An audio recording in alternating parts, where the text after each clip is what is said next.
రంగారెడ్డి జిల్లా మహేశ్వరం నియోజకవర్గం పరిధిలో గల మన మీర్పేట్ మున్సిపల్ కార్పొరేషన్ పరిధిలో గల ఎమ్మెల్యే క్యాంప్ ఆఫీస్ నందు కార్పొరేషన్ పరిధి మంజూరైనటువంటి సీఎం సహాయ నిధి చెక్కులను లబ్ధిదారులకు మాజీ మంత్రి మహేశ్వరం నియోజకవర్గం శాసనసభ్యురాలు శ్రీమతి పట్ల సవితాంద్రెడ్డి అందజేయడం జరిగింది.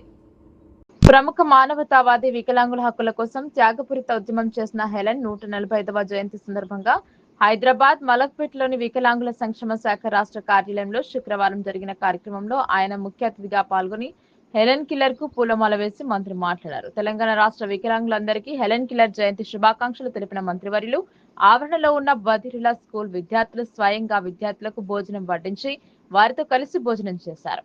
అట్టడుగు వర్గాల నుండి పేద కుటుంబాల నుండి వచ్చిన నాకు సామాన్యుల బాధలు తెలుసునని, నాపై నమ్మకంతో ముఖ్యమంత్రి రేవంత్ రెడ్డి సంక్షేమ శాఖలను కేటాయించారని అన్నారు.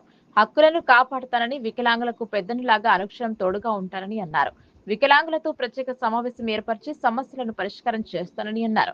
గత 40 ఏళ్లుగా వికలాంగులకు అండగా ఉన్నానని, ఇప్పుడు కూడా వికలాంగుల కుటుంబంలో సభ్యుడిగా రేవంత్ రెడ్డి అండతో వికలాంగుల అభివృద్ధిలో ముందుంటానని అన్నారు.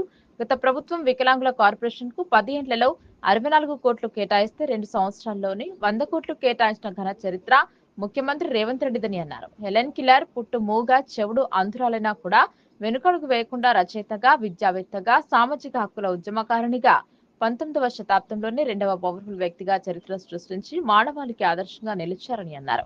ఈ కార్యక్రమంలో పాల్గొన్న తెలంగాణ వికలాంగుల cooperative corporation chairman Muthineni Veeraiah మాట్లాడుతూ ముఖ్యమంత్రి రేవంత్ రెడ్డి ప్రమాణ స్వీకారం చేసిన క్షణాల్లోనే వికలాంగుల సోదరి రజనీకి ఉద్యోగం ఇచ్చే చరిత్రలోనే వికలాంగులకు ఆపద్ బాంధవుడిగా చరిత్ర సృష్టించారని అన్నారు.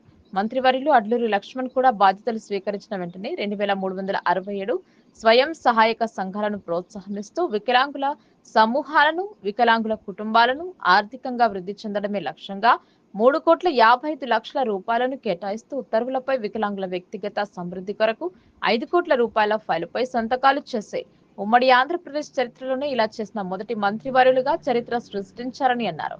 తెలంగాణ రాష్ట్రంలో కాంగ్రెస్ ప్రభుత్వం ఏర్పడిన తర్వాత వికలాంగుల పెద్దన్న రేవంత్ రెడ్డి ఆధ్వర్యంలో వికలాంగుల